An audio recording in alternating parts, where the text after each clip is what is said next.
وطر کے بعد 2 نفل بیٹھ کے پڑھنا سنت ہے یا کھڑے ہو کر؟ فاطمہ صاحبہ نے ایبٹ عباس سے پوچھا ہے۔ دیکھیے، نبی صلی اللہ علیہ وسلم سے وطر کے بعد متعدد دفعہ 2 رکعت بیٹھ کے پڑھنا ثابت ہے۔ اس لیے بعض علماء اس کی فضیلت کے قائل ہیں کہ وطر کی نماز کے بعد 2 رکعت نفل بیٹھ کے پڑھنا چاہیے، لیکن جمہور اسی کے قائل ہیں کہ یہ نبی کی خاصیت تھی، کیونکہ عام نبی سے جو ہمیں حکم ملتا ہے وہ کھڑے ہو کر نماز پڑھنے کا ہی ملتا ہے، بیٹھ کے نماز پڑھنے میں ثواب آدھا ہو جائے گا۔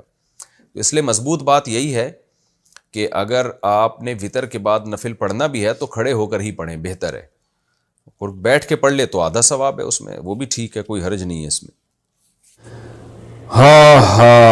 آدھی نماز بیٹھ کر آدھی کھڑے ہو کر پڑھنا۔ خواتین گھر پر جو فرض نماز پڑھتی ہیں، اگر وہ 1 رکعت بیٹھ کر پڑھے اور باقی کھڑے ہو کر پڑھیں تو کیا اس صورت میں نماز ادا ہو جاتی ہے؟ مزمل کراچی سے۔ فرض نماز کھڑے ہو کر پڑھنا ضروری ہے، جب تک بہت شدید مجبوری نہ ہو بیٹھ کے پڑھنا جائز نہیں ہے۔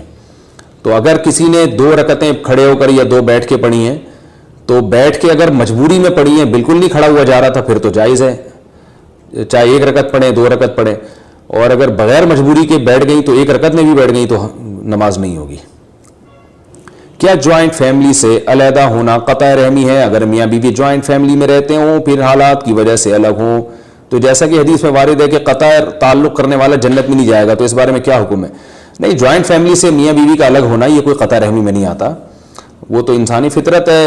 دیکھیں، اگر الگ نہ ہوتے تو آدم علیہ السلام اور حضرت حوا جہاں پیدا ہوئے تھے ہم بھی وہیں رہتے آج، تو ظاہر ہے بچے بڑے ہوتے گئے، آدم علیہ السلام کے شادیاں کر کے الگ ہوتے گئے تو پوری دنیا آباد ہو گئی، اتنے بڑے بڑے ملک آباد ہو گئے، ورنہ تو سارے وہیں گھس گھس کے رہ رہے ہوتے ابھی تک آدم علیہ السلام کے گھر میں ہی۔ سوچو کہ 6 ارب انسان ایک ہی بنگلے میں رہتے، کتنی بڑی ٹینشن ہوتی۔ جو الگ ہوتا اس کو ہم تانا دیتے کہ تم جوائنٹ فیملی سے الگ ہو رہے ہو، تم رشتہ داری توڑ رہے ہو۔